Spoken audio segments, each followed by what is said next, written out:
Hello everyone, आपका बहुत बहुत स्वागत करती हूँ अपने इस चैनल में। आज लेकर आई हूँ गाजर के बहुत ही स्वादिष्ट लड्डू, जिसमें ना हम दूध डालेंगे ना मलाई डालेंगे और बहुत ही इजी तरीके से इसे बना के तैयार करेंगे। इसे आप 7 से 8 दिन स्टोर करके भी रख सकते हैं और खाने में तो ये हैं ही बहुत ज़्यादा स्वादिष्ट। तो चलिए पहले इसे बना लेते हैं। तो इसे बनाने के लिए हमने गाजर को धो के छील लिया है और जो कद्दूकस होता है वो हमें ये वाला नहीं लेना है, जो दूसरा होता है जिसमें छोटा साइज आता है और गोल कद्दूकस होता है, उसमें हमें इसे ग्रेट करना है। एक तो लच्छा आता है, जैसे लच्छा होता है मूली का, उसमें नहीं कसना है। जिसमें गोल गोल छोटे छोटे दाने कसते हैं वो वाला कद्दूकस आपको यूज़ करना है। बस इन लड्डुओं को बनाने के लिए आपको इसी बात का मेन ध्यान रखना है। जैसे रायते की बूंदी होती है, ठीक उसी तरीके से ये गोल गोल ग्रेट होते हैं। तो ये हमें कद्दूकस में नहीं करना है, दोनों में मैं आपको फ़र्क दिखा रही हूँ करके।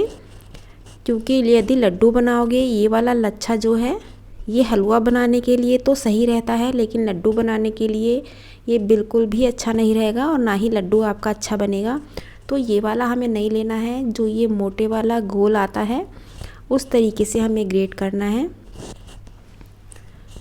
तो सारी गाजर को हम पहले ग्रेट कर लेते हैं। ये देखिए बहुत इजी तरीके से ये पीछे की साइड मैं इसे कस रही हूँ और बहुत छोटे छोटे गोल गोल दाने ये कसते हैं। इसका लच्छा बिल्कुल भी नहीं बनता है। ये मैं भी आपको दिखाती हूँ उठा के। ये देखिए बिल्कुल ऐसा नहीं है कि लच्छा है, ये लच्छे वाला बनाओगे तो फिर लड्डू उतना बढ़िया नहीं बन पाएगा। तो इसके बनाने के लिए हम सबसे पहले लेते हैं या कढ़ाई। हमें घी वगैरह का कुछ भी यूज़ नहीं करना है और ना ही ये दूध में पकाना है। तो यहाँ मैंने 600 ग्राम गाजर ली थी और 600 ग्राम में 100 ग्राम मैं यहाँ चीनी ले रही हूँ। आपको यदि तेज़ मीठा पसंद है तो आप 100 की जगह 125 ग्राम चीनी ले सकते हैं, कम चाहिए। वैसे 100 ग्राम बिल्कुल परफेक्ट रहता है, कम डालेंगे तो उतनी मज़ेदारी नहीं आएगी, फिर फीके लगेंगे लड्डू। 100 ग्राम बिल्कुल इसमें परफेक्ट बैठता है। तो इस तरीके से इसे हमें चलाना है। पानी का हाथ बिल्कुल कहीं भी नहीं लगाना है, ना दूध डालना है ना पानी डालना है। बस ये इसी में चीनी गल जाएगी और इसका कलर भी चेंज हो जाएगा। लो टू मीडियम फ्लेम पे इसे आप पका सकते हैं। ये देखिए कितना बढ़िया सा एकदम कलर आने लगा है। जैसे हम मुरब्बा वगैरह बनाते हैं ठीक उसी तरीके से ये हो जाएगा। चीनी पहले गल जाएगी और फिर थोड़ा चाशनी में ट्रांसफ़र हो जाएगी।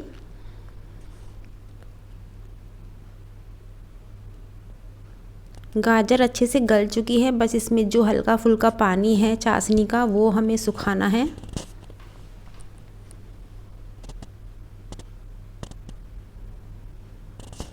और आप देख सकते हैं बिल्कुल दाना खिला खिला है इसका, ऐसा नहीं है। यदि लच्छे वाला कसोगे तो फिर वो वाली बात नहीं रहेगी। जैसे हलवा बनता है वो घुट जाएगा आपस में। तो हमें बिल्कुल मोटा दाना और छोटा दाना चाहिए, तो वो इसी वाले कद्दूकस में कस पाओगे आप।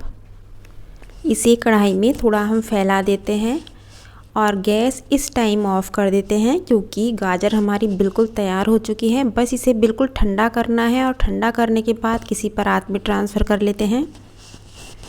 यहाँ लेना है हमें मावा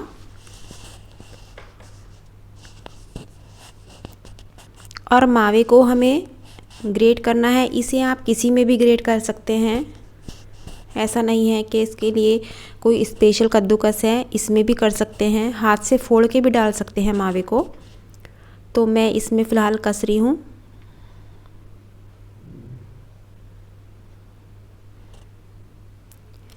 यदि आपका मावा थोड़ा पतला है तो उसे कढ़ाई में थोड़ा भून के उसे हार्ड कर लीजिएगा, तब कसिएगा। इसमें हल्का सा इलायची का पाउडर, खुशबू के लिए मैंने थोड़ा यहाँ केवड़ा लिया है।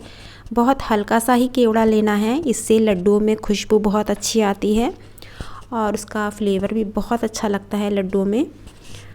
तो हल्के हाथ से ही इसे हमें मिक्स करना है। बहुत टाइट हाथ से करोगे तो जैसे आटे का डो होता है ऐसा होने लगेगा ये, फिर अच्छे लड्डू नहीं बनेंगे।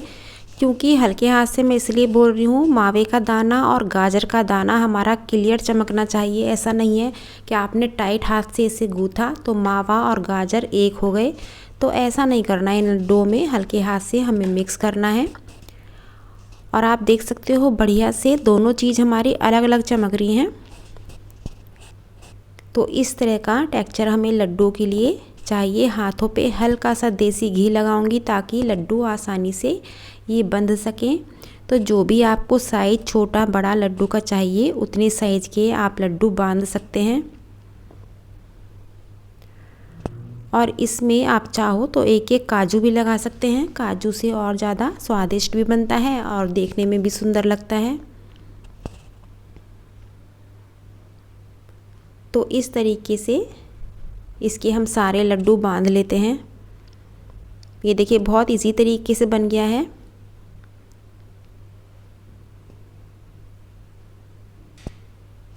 बस आप इन लड्डुओं को बनाने के लिए कोशिश कीजिए। आप जो कद्दूकस लेंगे वो जिसमें छोटा साइज होना चाहिए और मोटा गोल गोल कसना चाहिए, तो आपका लड्डू बहुत ही परफेक्ट बन के ये तैयार हो जाएगा।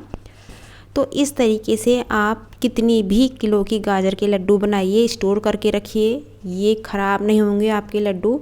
इसे 8 से 10 दिन आप आराम से सर्दियों में बना के खा सकते हैं और बहुत ही स्वादिष्ट लगते हैं। ऐसा नहीं है कि गाजर के हलवे से, इसकी मैं बता रही हूँ कंपैरिजन करके, गाजर का हलवा अपनी जगह है। ऐसा नहीं है कि ये गाजर के हलवे की तरह लगते हैं, बिल्कुल भी ऐसा नहीं है। ये बहुत ही स्वादिष्ट लगते हैं। एक बार आप बनाइए, कोई ऐसा नहीं है बहुत ज़्यादा टाइम लगा है, बहुत कम समय में और बहुत ही स्वादिष्ट ये लड्डू बनके तैयार होते हैं। यदि इन लड्डुओं की रेसिपी आपको अच्छी लगी है तो प्लीज़ लाइक शेयर ज़रूर कीजिएगा। यदि चैनल पे पहली बार आए हैं तो सब्सक्राइब भी कर लीजिएगा और कमेंट्स में बताइएगा भी कि ये लड्डू आपको कैसे लगे हैं या आप भी बनाते हो। कल सुबह फिर मिलते हैं एक नई रेसिपी के साथ। Thank you.